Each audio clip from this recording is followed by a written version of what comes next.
Here I was on day 8, on the last leg of my road trip through the guts of Australia from Adelaide to Darwin. It felt like in my own tiny way, I'd joined the now countless multitudes of those who'd come before me, those with the adventurous spirit, calling them to do the potentially perilous journey through the rugged, prehistoric terrain that is the infamous Dead Heart, Central Australia. I thought of the first Europeans, John McDowell Stewart and his rugged as rocks cohorts, who in the early 1860s took months on horseback after many repeated failures to cross the 3,000 plus kilometres from Adelaide to Darwin.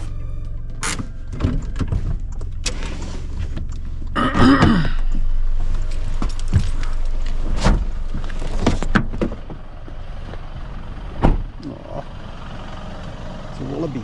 Unfortunately, for some of our native wildlife, crossing those few metres of asphalt was sometimes fatal, as was the case with this wallaby here.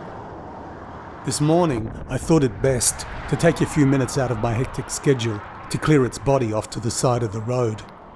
It was partly out of respect for the animal, whose life was so dramatically cut short.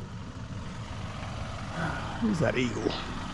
But mostly, it was to keep the birds of prey out of harm's way as they feasted on its rotting corpse.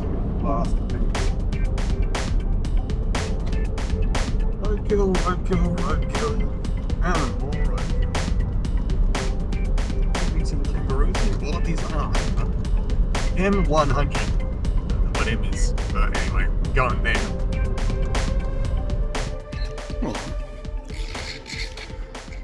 The next town's name didn't start with an M, but it was, however, the infamous town of Larimar, made famous by the Netflix series Last Stop Larimar.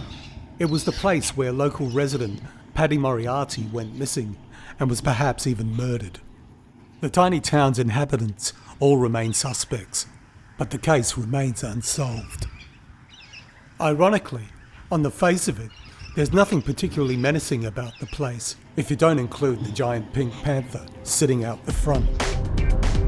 There was only 90 kilometres between Daly Waters and Larimar, so I still had another 500 kilometres between myself and Darwin.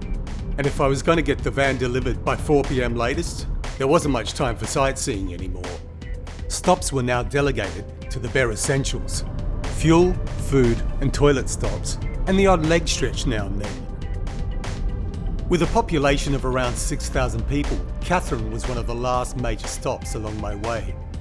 Apart from refueling, buying food and using the toilet, my prime objective here was to buy a dustpan and brush so that I could clean out the camper van before handing it over. At Pine Creek, I bought myself some last snacks before quickly decanting the contents of my camper fridge into the fridge of a grateful European couple doing the lap around Australia. Now, all there was left to do was travel a piddling 225 kilometres before my arrival in Darwin. Or at least that's what I'd hoped. I'd like to be able to say that the remainder of my drive was something approaching the leisurely tranquility of this clip here, but the reality was very different. I found myself stuck in detour after detour because of the roadwork complications, sometimes travelling at the snail's pace of 40 kilometres an hour. Suddenly, my leisurely last sprint had turned into a slow, stressful crawl to the finish line. In the end, I arrived at the car hire place in Darwin with just minutes to spare before they shut shop for the day. Suddenly, my road trip adventure through the guts of Australia was at an end. I'd arrived in Darwin at the Mum Hostel, and a new adventure was about to unfold.